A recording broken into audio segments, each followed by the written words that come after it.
à tous, bienvenue dans cette nouvelle émission, Le Canap. Aujourd'hui, on a le plaisir d'accueillir deux entrepreneurs qui sont avec nous, Hamza et Maxime. Merci les gars en tout cas d'être là aujourd'hui. Merci pour cette invitation. Vous allez bien? Très bien, parfait. Parfait, génial. Donc on va parler de The Wide, qui est leur nouvelle entreprise. Et vous allez un petit peu nous en parler, mais avant ça, vous allez vous présenter. Je sais que vous partagez un petit peu les rôles sur le projet. Une personne technique, une personne un peu plus métier, business. Peut-être que je vous laisse démarrer par une présentation. Oui, bien sûr. Du coup, moi, c'est Hamza, cofondateur et CTO de The Wide. Et moi, Maxime, donc je suis cofondateur également, mais je m'occupe de la partie, on va dire, marketing, communication. Donc, comme tu l'as dit, c'est la scission entre deux. Chacun est sur son rôle globalement. Ouais. Alors, on essaye de faire un peu de tout. Bien sûr, je ne peux pas faire de code, c'est un métier complètement à part. C'est vrai. Mais on essaye de se partager les tâches. Ok, ça va, il t'embête pas trop, il te fait pas coder, il te force pas. Pour le moment. Et toi, tu fais pas trop de business non plus? Non, tout se passe bien. Ça va. Si, ouais, ok. Alors déjà, peut-être avant de rentrer un peu dans le vif du sujet, on s'est rencontrés en fait sur un apéro Hamza. Tout à fait. Tu m'avais pitché en fait rapidement The Wide et je me suis dit que ça pouvait être une bonne idée de parler du projet. Je trouvais ça hyper intéressant. Est-ce que les gars, vous pouvez nous pitcher rapidement le projet pour démarrer? D'un point de vue business, on va dire le gros du métier, c'est une plateforme sur laquelle les entreprises, les entrepreneurs peuvent créer un besoin, donc que ce soit un site web ou une application mobile. Grâce à notre accompagnement, en fait, on découpe leurs projets en fonctionnalités à faire développer, qu'elles publient sur la plateforme, comme dans un outil comme Asana ou Jira. Ouais. Sauf que derrière, en fait, les développeurs, c'est des freelances qui sont inscrits sur la plateforme, qui sont autonomes pour la réalisation des différentes fonctionnalités, qui choisissent les fonctionnalités en fonction de leurs compétences, du temps qu'ils veulent y accorder. Et une fois le développement réalisé, l'entreprise est notifiée pour lui dire que le travail a été fini et elle peut valider ou faire un retour au développeur. Il y a quand même un lien entre les deux et à la fin, elle obtient son produit fini. Donc votre cible, c'est les freelances qui vont se connecter en fait à votre plateforme essentiellement? D'un point de vue développeur. D'un point de vue développement. Sur la plateforme pour les développeurs. Pour les développeurs, ok. Et après, effectivement, vous vous adressez à des clients grands comptes, start-up aussi, qui vont tout à fait. Publier leur projet finalement sur votre plateforme. Tout à fait. Ouais. Aujourd'hui, on a beaucoup réfléchi en fait sur ce modèle, sur quelle est notre cible. Et on s'est rendu compte que effectivement, les jeunes entrepreneurs, les startups qui aujourd'hui veulent créer un site, moi quand j'ai rencontré Hamza, j'avais pas de compétences techniques. J'aurais été incapable de créer un site. Donc on s'est posé la question comment est-ce qu'on peut les aider en fait. Et aujourd'hui, on a mis en place une plateforme qui est simple d'utilisation. On est là aussi pour les accompagner avec notre expertise. Et c'est aussi ça le but. Alors effectivement, on peut aussi travailler avec des grands comptes. Actuellement, on est en train de discuter avec certains acteurs assez importants dans l'énergie, dans le domaine de l'énergie. Mais notre cible, ça va plutôt être les entreprises qui ont un projet innovant, qui veulent créer quelque chose parce qu'on pense que voilà, c'est intéressant l'interaction qu'on peut avoir avec eux et que c'est vraiment eux qu'on peut aussi aider. Ok, très bien. Alors moi j'ai envie de rentrer un petit peu dans la tech pour le coup. Comment ça fonctionne derrière le cœur du système? C'est toi Hamza qui l'a développé du coup? Tout à fait, oui. Tu peux nous raconter un peu déjà quand est-ce que ça a commencé? Combien de temps tu as mis à le développer? Du coup, côté développement, ça m'a pris 2 ans et demi de développement. 2 ans et demi, ok. C'est-à-dire tu rentrais chez toi le soir et le week-end et le matin tôt. C'était pas facile à faire. D'accord. Mais quand même, j'ai tellement appris de choses derrière. Et du coup, ce qui compte, c'est le résultat derrière. Et du coup, ça fait plaisir parce qu'aujourd'hui, du coup, c'est devenu une start-up et que ça marche. Techniquement, du coup, comment ça marche? En fait, les entreprises, ils créent leur compte, ils s'inscrivent. Via un simple formulaire vraiment qui est très très simple, on déploie tous leurs projets vers le cloud, qui est une étape indispensable. Et d'ailleurs, la migration vers le cloud, ça se fait en quelques minutes. Vraiment, c'est très simple. Après, nous, on les accompagne à découper leurs projets en plusieurs tâches via des tickets. Visuellement, ça donne des post-it qui sont créés. Après, derrière, il y aura sur la deuxième plateforme les développeurs qui vont se connecter partout dans le monde. D'ailleurs, tous les développeurs, ils passent des quiz avec des questions techniques qui sont bien pensées. Et du coup, ça fait répartir les développeurs sur plusieurs niveaux. Et bien sûr, un développeur, il peut monter de niveau à niveau en gagnant de l'expérience, en faisant bien son travail. Parce que j'allais te poser la question. Par exemple, moi, je crée un compte, je ne suis pas développeur. Du coup, j'ai des filtres quand même qui me permettent de ne pas forcément pouvoir travailler sur un projet Ouais. si j'ai pas un certain niveau technique ou valider Tout à fait. certaines. Tout à fait. Certaines Du choses. coup, c'est un premier filtre que nous on fait au niveau des développeurs. Ouais. Et du coup, derrière, l'entreprise, par fonctionnalité, elle peut cibler les compétences requises pour faire développer cette tâche. D'accord. Et du coup, ils vont pouvoir moduler leur budget. Ok. Pour une tâche qui est très simple, pas besoin de faire appel à un expert. Et du coup, ils vont faire appel qu'à des personnes qui ont moins d'expérience. Qui le décide ça? C'est le client ou C'est le client. C'est toi via un algo, je ne sais pas, qui définit la difficulté d'une tâche par rapport à. C'est les clients, oui, tout à fait. Ok, d'accord. C'est eux qui Ça marche. précisent le prix et le temps qui est estimé pour réaliser la tâche, mais en se basant sur des recommandations générées par la plateforme. Ok. En fait, la plateforme, elle essaye d'apprendre à chaque fois et proposer de nouvelles estimations aux entreprises pour les aider. Comment ça fonctionne alors du coup? Comment elle apprend d'elle-même cette plateforme? En fait, elle va regarder qu'est-ce qui se passe sur le passé, c'est-à-dire toute tâche terminée. Elle va garder l'estimation effectuée et l'estimation réelle. Et du coup, pour une entreprise qui essaie de remplir des données sur une tâche, elle va essayer de comparer par rapport à tout ce qui existe sur la base de données. Et du coup, elle va afficher des propositions On va pour te faire des mieux stats améliorer. un peu. Exactement. Ok, ok, très bien. Non, c'est plutôt clair. Donc là, vous venez de vous lancer, c'est ça? Tout à fait. Ça y est, c'était quand le démarrage officiel? Le lancement officiel peut-être déjà de la On va plateforme? dire c'était alors, Lundi. elle n'est pas aujourd'hui, elle n'est pas encore lancée officiellement dans le sens où on travaille avec déjà sur quelques projets, Ok. mais on préfère avoir le temps de gérer les premiers projets, Ouais. s'assurer que notre modèle il fonctionne bien, que ce soit les entreprises ou les développeurs.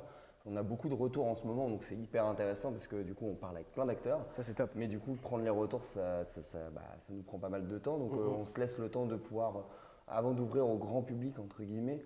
Mais on va dire que le lancement, c'était lundi. Donc on va dire phase de bêta en On quelque va sorte. finir une phase de test On- et on là, va on est en finir. phase bêta, on va dire. D'accord, ok. Et du coup, ça fait plaisir parce qu'on a eu des personnes qui ont posé des congés pour travailler sur la plateforme. Et du coup, ça fait plaisir. C'est-à-dire? C'est-à-dire, ils se sont absentés, ils ont déposé des congés et du coup, ils ont travaillé sur la plateforme pendant des jours. Ouais. Après, ils ont repris leur travail. D'accord, ok. Donc tu t'adresses pas qu'aux développeurs freelance. Tu peux aussi t'adresser Ouais, à des personnes Tout à fait, qui sont oui. salariés pour compléter leur et rémunération. sur un temps libre, si Dans tu es un certain- auto-entrepreneur par Avec des exemple. limites. Avec certaines limites, parce qu'aujourd'hui, Ouais. il y a quand même des limites juridiques, mais Ouais, il y a bien sûr. certaines limites à respecter. Mais effectivement, en soi, tout le monde peut utiliser la plateforme. D'accord. Après, la cible, c'est quand même beaucoup plus les freelances, parce que c'est sur ce modèle-là qu'on se base. Ouais. Aujourd'hui, le travail en remote, il prend énormément de place Ouais. dans l'organisation des entreprises. Donc, le but, c'est aussi de leur proposer un accompagnement aux entreprises par des personnes qui vivent de ce modèle économique-là, c'est-à-dire du freelance. Voilà. Ok. J'ai deux questions. La première question, c'est qui définit le budget pour une tâche? Est-ce que c'est le client? Est-ce que pareil, c'est le soft qui tourne derrière, qui te dit, par exemple, sur une tâche similaire, en général, on est à X euros, par exemple, pour réaliser cette fonctionnalité? Comment ça se passe? C'est en fait, c'est un petit peu les deux. La réponse, c'est un peu les deux. C'est-à-dire que nous, on propose notre accompagnement aux entreprises. Maintenant, on ne force personne pour une estimation. L'entreprise, si elle souhaite mettre un prix plus élevé que l'estimation ou inférieur, ça, c'est son choix. Ok. Donc l'entreprise, elle reste décisionnaire à la fin. C'est elle qui a le dernier mot. Nous, on l'accompagne et la plateforme l'accompagne aussi grâce à cet algorithme dont parlait Hamza tout à l'heure. C'est que selon le niveau du développeur que je vais fixer, tu as plus ou moins d'expérience, et le temps que j'estime à la réalisation de cette tâche, j'ai un prix qui m'est calculé. D'accord, ok. Tout ça en prenant en compte la base de données pour estimer qu'une tâche… Parce que c'est assez nouveau. D'habitude, on parle de tarifs journaliers sur des missions assez classiques où la personne, finalement, son taux n'est pas calculé par rapport à une fonctionnalité qu'elle développe, mais juste une journée de travail, quoi. Donc ça change un peu et il y a un tout à outil fait. d'aide là-dessus aussi qui est tout à proposé. fait. Ok. Ouais, mais c'est tout à fait ça en fait. Tu as mis le doigt sur quelque chose d'intéressant, c'est que le modèle actuel de dire je paye une personne 600 euros par jour, un TJM, et qu'au final il se retrouve à faire des tâches qui peut-être ne sont pas de son niveau, de son expérience. C'est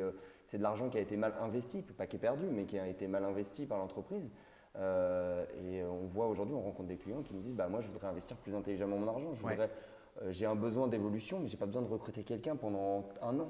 Toi, c'est la bonne compétence au bon moment, sur le bon projet, le bon timing. Tu cibles comme ça. Et de laisser le choix à l'entreprise. Est-ce que j'ai besoin vraiment de recruter ou est-ce que j'ai besoin d'externaliser un développement pendant un certain moment? Ok, d'accord. Et je me dis qu'autour d'un projet IT, globalement, tu as une communication qui est indispensable normalement à travers une équipe. Est-ce que, vu que tu as plein de personnes qui peuvent se connecter, faire des micro-tâches, etc., je sais pas, est-ce qu'il y a un outil de gestion de la communication qui est mis en place, je sais pas, un Slack, un outil de chat, quoi, globalement Tout à fait, c'est le pour cas. dire, bah, tiens, j'ai fait ça, j'ai eu telle difficulté, tu reprends la suite, bon courage, Tout à machin. fait. La première chose, c'est que vu que pour un projet, il sera découpé en plusieurs tâches ou fonctionnalités à faire développer, et du coup, il y aura plusieurs personnes qui vont travailler en parallèle. Ok. Et du coup, l'intelligence de la plateforme, c'est qu'elle qui va gérer les dépendances entre ces développements. Et du coup, si un développement nécessite le code d'un autre, c'est elle qui va merger la totalité après. Du coup, côté dépendance, elle va gérer au maximum elle-même cette dépendance. D'accord. Après, ce qui est sûr, c'est qu'il y aura des développeurs qui auront des questions. Et c'est pour ça qu'on a mis en place un chat avec les entreprises pour poser les questions. Et du coup, ça fait quand même une communication, mais qui a du sens. Ok. Là, on est très développement. Est-ce que, je ne sais pas, moi, un DevOps, par exemple, peut se connecter à votre plateforme et mener des actions ou pas?